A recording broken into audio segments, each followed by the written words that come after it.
Unang-una,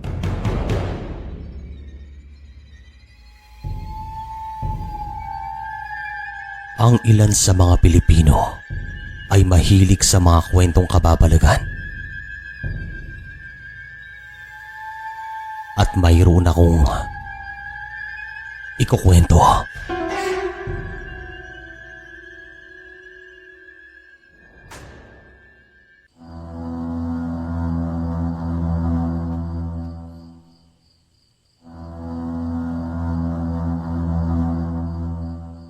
Magandang araw po sa inyo. Itong karanasang ito ay nangyari sa lugar na matatagpuan sa norte ng Iloilo, way back 1989. Sa mga panahon po na ito, isa na po akong ulila sa mga magulang. Kaya naman kinatsuhin ako naninirahan. Ito yung bunsong kapatid ng aking ama. Nung time din kasi na ito, wala pa silang anak ng kanyang asawa na tawagin nating Tita Belen.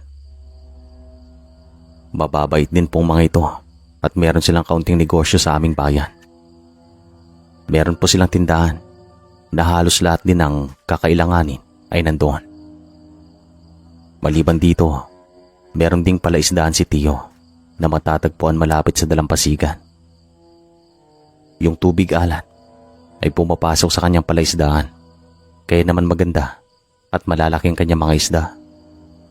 Dinadayo pa nga ito ng iba't ibang negosyante para bilhin ang kanyang mga isda sa panahon ng ani. Kasi magandang kalidad ng kanyang mga produkto at simulat sa pool, tumutulong po ako sa kanya. Kaya naman sa kasalukuyan, ganito rin ang aking negosyo. Meron din po akong palaisdaan ngayon. Maraming salamat po sa pagkakataon nito, Sir Chris. Sisimulan ko na ang kwento. Buwan ng Marso. Isang umaga bandang 6:00 ay lumabas na ako ng kwarto para magsaing at magluto ng ulam. Nakakaya naman kung sila pang gagawa nito. Nakikitira lamang ako sa kanilang bahay at kinakailangan din na ipakita ko na meron din akong kwenta sa bahay. Bandang 6:30 ay gumising na silang dalawa at handa na ang aming almusal. Sa kalagitnaan ng aming pagkain ay sinabihan ako ni Tio na mamayang gabi doon sila matutulog sa palaisdaan kasi meron po silang maliit na kubo doon na pwede rin namang tulugan. Sabi ko naman, ako nang bahala sa bahay at hindi naman po ito ang unang pagkakataon na nagpalipas sila ng gabi sa kubo. Maraming beses na at wala naman silang naging problema. Bandang 8:00 ng umaga ay tumungo sila sa bayan. Ako naman ay nagpaiwan sa bahay. Ako rin pong nakatawka na magpapakain sa mga isda sa palaisdaan. Inaasikaso din kasi nilang tindahan sa bayan. Kaya naman araw-araw, ganitong routine namin. Wala na rin po ako masyadong pasok nung buwan na to. Bakasyon na rin pagpatak ng Abril. Kaya bahay at palaisdaan lamang ako. Pagpatak nga ng gabi, bandang 6:00, ay dumating si Tio sa bahay at naganda. Kasi doon nga sila sa palaisdaan matutulog. At pagkatapos namin kumain ng hapunan, agad naman silang umalis at nagpaalam. Ikaw nang bahala dito ah. Uuwi din naman kami dito bukas. Kinakailangan naming bantayan ng palaisdaan. Kasi merong nakapagsabi sa amin na merong nangingisda doon tuwing madaling araw. Ganun ba? Sige po, ako na pong bahala dito. Makalipas ang ilang sandali, umalis nga ang mga ito at ako na lang naiwan sa bahay.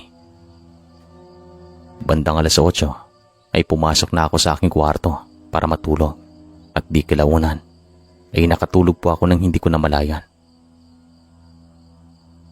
Bandang 11:00 ay nagising ako bigla. Kasi parang may tumapik sa aking mga balikat. Yun bang merong gumising sa akin? Kahit na alam ko namang ako lang tao sa bahay.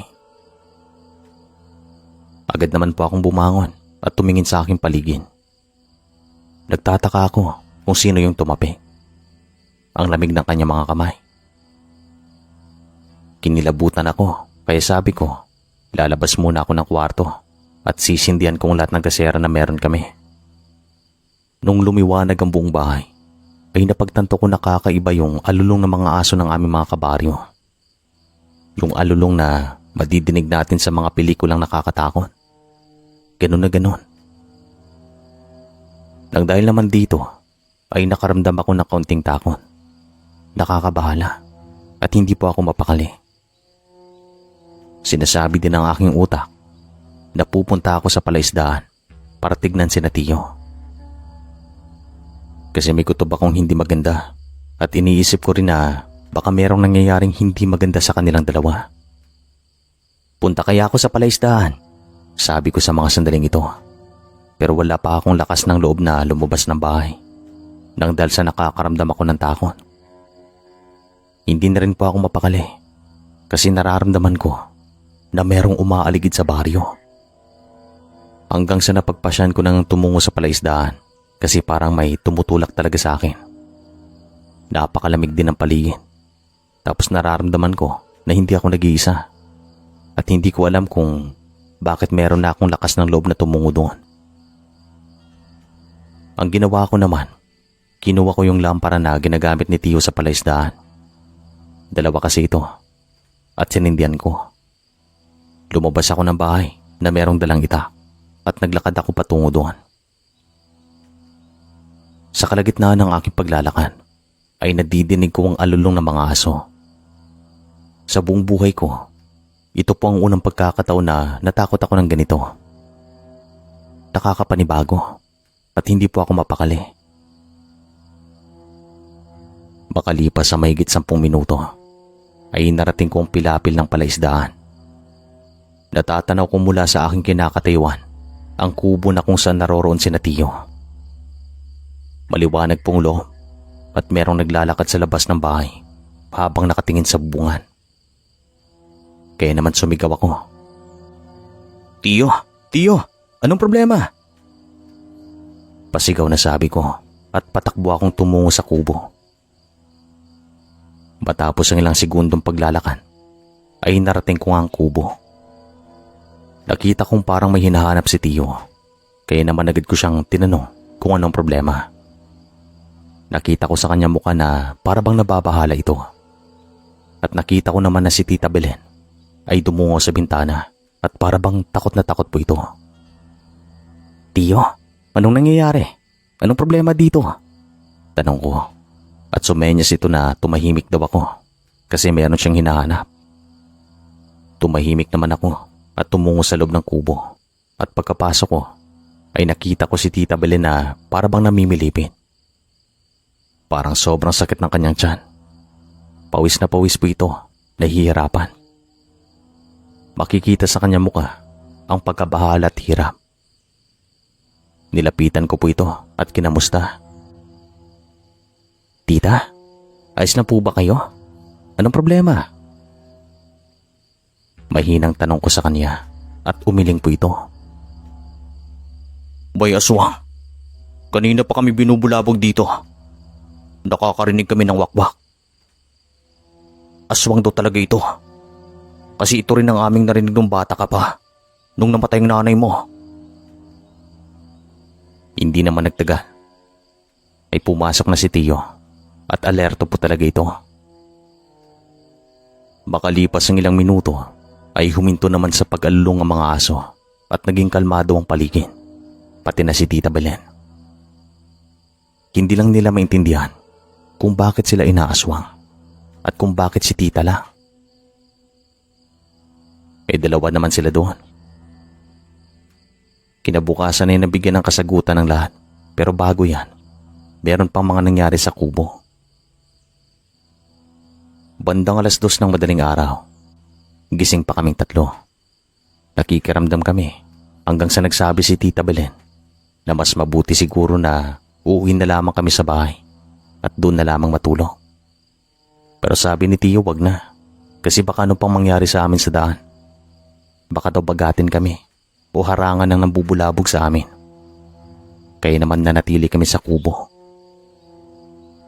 Habang kami nag-uusap-usap sa kubo, ay isang lundag ang narinig namin sa bubong ng bahay. Para may lumundag na ibon. Tapos nasundan ito ng tunog ng tiktik. At makalipas ang ilang sandali magmula nung narinig namin to, lumamig ang simoy ng hangin. Nakaamoy kami ng malansa at mabaho, kaya naman si Tio ay hindi mapakali sa mga sandaling ito. Kasi ito daw ang senyales. Sigurado siya na merong umaaligid sa aming kubo. Hanggang sa dumungaw ito sa bintana, tumingin sa paligid, pero wala naman siyang nakita nung una. Pero nung pagkatingin niya sa isang bahagi ng palaisdaan, ay dito na po siya napatras at nagsabi ng, "May tao! May tao!" At ako naman ay lumapit sa kanya at tumingin sa bahagi na kung saan niya nakitang tao. Nang makita ko nga iyon, ay agad ako nagsabi na hindi yun tao. Sigurado ako, kasi naninilaw po ang kanyang mga mata. Maitim ang kanyang mga balat na para bang pinahira ng putik. At ang kanyang mga bukay na mamasa-masa. Nasisinagan po siya ng buwan. Lisik na lisik ang kanyang mga mata. At para bang anumang sandali ay aatake ito. Malapit lang po siya. Pero si Tio ay nagbigay babala sa kanya na kapag lalapit siya at merong gagawin na hindi maganda, tutugisin namin ito. At hihingi kami ng tulong sa mga kabaryo namin. "Isara niyo mga bintana at pinto. Dalian niyo!" sabi ni Tio at ginawa naman namin. Sinara namin ang bintana at hindi nagtagal, nakarinig kami ng mga yapak papalayo hanggang sa nawala ito. Talagang nakapagtataka, Sir Chris. Nanatili kaming gising hanggang umaga at sa pagsikat nga ng araw, tumawag kami ng albularyo. Pagkarating naman niya, ay agad niyang sinuri si Tita Belen at wala namang nangyayaring kakaiba sa kanya. Yun nga lang ang isang bagay na sinabi niya na ikinagulat namin, ay buntis daw si Tita Belen. Nasorpresa kami at nagulat nang dahil sa akala namin hindi na ito magkakaanak kasi nga meron po itong diferensya. Nananalayti sa kanilang dugo ang ganitong klaseng sakit, yung nahihirapan na magkaanak. Halo-halo ang emosyon na aming nararamdaman sapagkat hindi namin akalain na mangyayari pa ito sa buhay nila Tio at Tita Belen. "Paano niyo po nalaman na buntis siya?" "Marami na akong nakaengkwentrong ganitong sitwasyon. Yung walang kamalay-malay na buntis sila. Tignan ko lang ang katawan niyo, malalaman ko kaagad. At siya nga pala, yung umaaswang sa inyo ay ang mismong obreros niyo. Alam kong marami kayong mga obreros dito sa palaisdaan."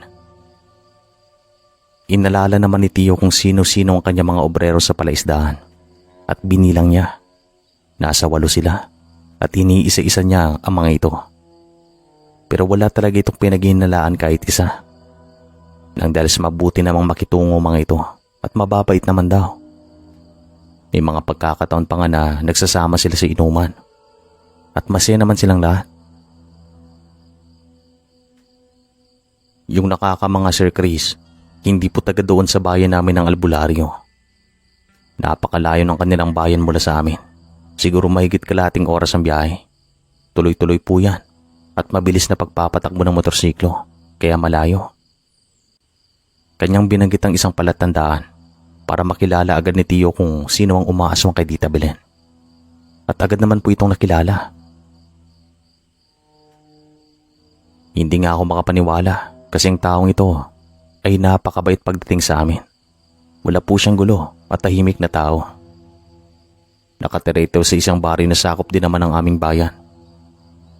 Hindi akalain ni Tio na siyang umaaswang kay Tita Belen at sabi niya, susubukan niyang ipatawag sa isa niyang obreros ang lahat. Magdadahilan lamang ito na meron siyang ipapagawa o ibibigay. Ipapatawag niyang lahat sa kanyang pinagkakatiwalaan na tauhan na kumpare niya rin. At yun nga, sa araw na ito, pinatawag ang lahat. At kadalasan talaga, Sir Chris, agad silang dumadating sa palaisdaan kasi alam nila magkakapera sila at magkakaroon ng trabaho sa isang araw. Lahat dumating, maliban sa isang tao na tinutukoy ng albularyo. Mahirap mang paniwalaan pero totoo po ito na magmula sa araw na ito hindi na talaga siya nagpakita sa palaisdaan. Ilang beses din itong tinawag ng pinagkakatiwalaan ni Tio. Pero sinasabihan na daw ito ng nanay niya na umalis daw. Merong pinuntahan o di kayo nagbakasyon o merong trabaho. Hindi na talaga siya nagpakita kina Tio magmula nang maganap ito. Sabi naman ni Tita Belen, isa lang ang ibig sabihin nito. Pero pag makita man daw siya ni Tio, kakausapin na naman niya iyon na maayos. Hindi niya papagalitan o ano man dyan. Ganito po siya kabait. Pero mabuti naman at hindi na nasundan ng karanasang ito. Naging tahimik din naman ang lahat magmula noon. Kaya Sir Chris, dito ko na po siguro tatapusin ang kwento. Maraming salamat po sa binigay niyong pagkakataon. Araw-araw akong nakikinig dito. More power.